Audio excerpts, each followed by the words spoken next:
तो hello friends, my name is गोदर सानव। हम आज से हम कंटिन्यू करते हैं। तो हम यहाँ पेट का लाइन लिखने आए हमको। तो पेट की line okay.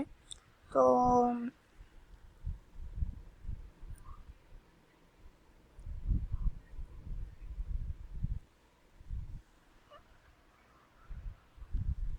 I often play with him. Okay. अब ये एक्सरसाइज खत्म हो गई है। अब यहाँ पर now let's enjoy this poem. The wise pulled out. तो यहाँ पे पोयम है छोटी सी, तो वो आपको सिर्फ पढ़नी है। The wise old owl lived in an oak.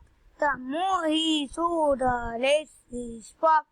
The less he spoke, the more he heard. Why can't we all be like that wise old bug? Okay, तो ये पोयम आप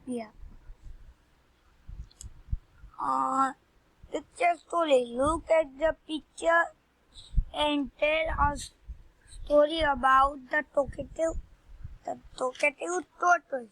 यहाँ पे एक स्टोरी है, उसके स्टोरी बतानी है, तो मैं आपको बताता हूँ। Once upon a time there lived two white ducks and a talkative tortoise. They were best friends. They were playing with each other near the pond. One day they found there was not a single dog for them to drink. They decided to go to the nearby lake to leave them permanently. But there was one problem. The tortoise did not know how to fly while the ducks did. The tortoise came up with an idea. He said that he will hold the stick from the middle, which is it, while the two ducks hold the stick from both the ends. In this way, they all can fly together in the lake. But the tortoise was very talkative. He opened his mouth to speak in the middle of the flight. As a result, he fell down on the ground and died. And the two ducks reached the lake safely. अब मैं उसका हिंदी करता हूँ। दो ducks थे और एक टोटोस था। तो वहाँ पर जो रहते थे, वहाँ पर जो पानी की कमी हो गई, तो इन तीनों ने डिसाइड किया कि हम उस लेक में, दूसरे लेक में चले जाते हैं, वहाँ पर पानी की कमी ना हो, परमानेंट। ओके, तो वो परंतु एक प्रॉब्लम था कि डक्स थे वो तो उठ सकते थे, पर टॉर्टोइस नहीं उठ सकता था। इसलिए टॉर्टोइस ने एक आइडिया निकाला। उसने कहा कि एक उसने स्टिक ले ली और हंस डक से उसको स्टिक का पेड़ पकड़ा दी, बराबर। फिर टॉर्टोइस ने उसका टीथ यानी कि दांत में वो इसे समान, फिर वो चलते थे। तो टॉर्टोइस था वो बहुत टॉकेटिव था, यानी कि बात करना। तो उसने ओपन कर दिया उसका माउथ और बोला, वाव वाव वेरी नाइस। तो फिर टॉर्टोइस था वो नीचे गिर गया। वो डाइड हो गया, फिर दोनों हंस तो वहाँ पर पहुंच गए। ओके, तो ये स्टोरी थी। अब इसमें है let's copy and write. Okay, let's copy and write. Copy each question and then choose the right answer from the red box. One has been done for you. यहाँ पर ये उसके क्वेश्चन थे और ये उसके आंसर। हमको ऐसे क्वेश्चन और आंसर दोनों लिखने हैं। तो पहले यहाँ पर इस द मैन टोल और स्पोर्ट, तो यहाँ पर लिख दिया आंसर इज टोल।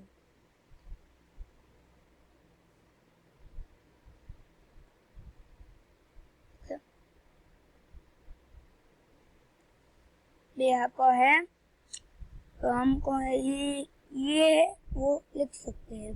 तो हम यस यहाँ पर ये लिख सकते हैं इज द वुमन टोल और स्पोर्ट। हम लिखते हैं इज द वुमन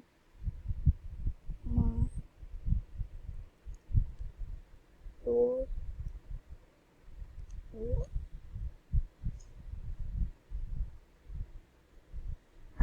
सो। तो यहाँ पर हम क्या लिख सकते हैं, तो हमको लिखना C is short. Okay, C is short. तो आप यहाँ पर फिर इसका कुछ यहाँ पर हम इसे एक यानी कि पता चले अब तो ये पैराग्राफ खत्म। अब इस पैराग्राफ में हम करते हैं। तो इसमें हम क्या लिख सकते हैं, तो इसमें हम लिख सकते हैं, इसमें हम ये लिख सकते हैं कि is the elephant big or small? Is the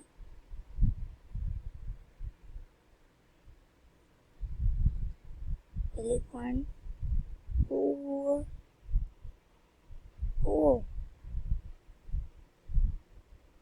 so?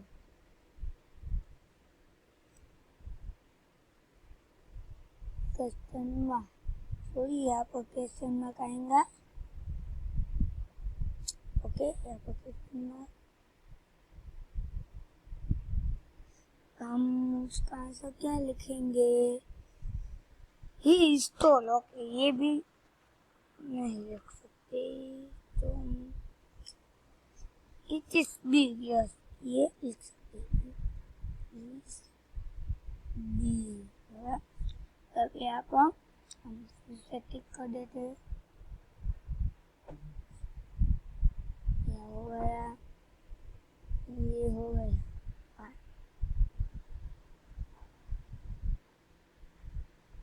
अब फिर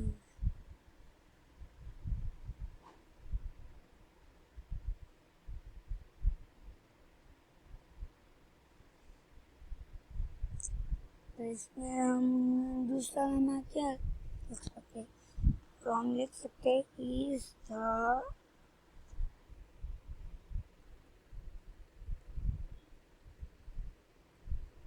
elephant small, is the mouse लिखा गया big or small।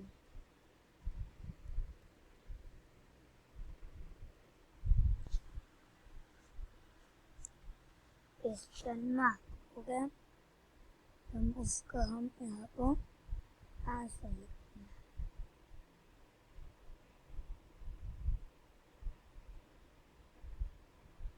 तो यहाँ पर आंसर लिखेंगे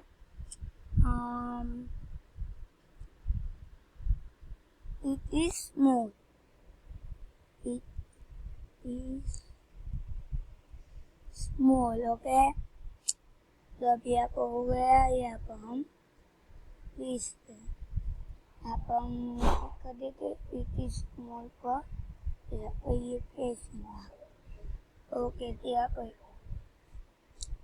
अब इसमें हम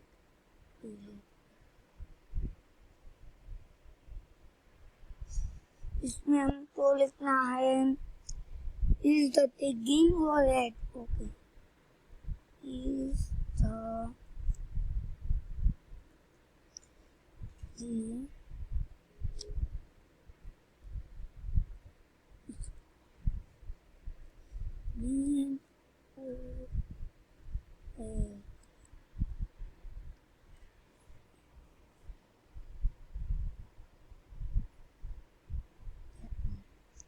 उसका जवाब में क्या आ सकता है, तो it is green.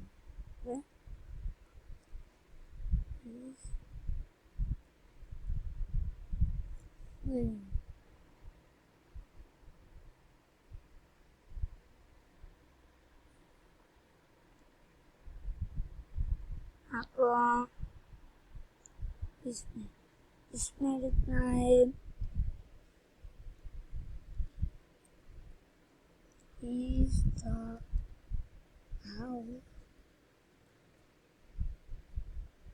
is the house green or red? इस्तना यहाँ पर उसका आंसर इट इज रेड।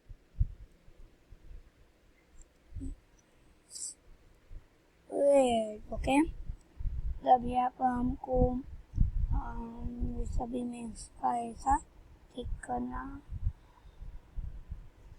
तो अब यहाँ पर ये आप चैप्टर है वो खत्म हो गया है, तो अब यहाँ पर हम फिनिश करते हैं और थैंक यू, बाय बाय।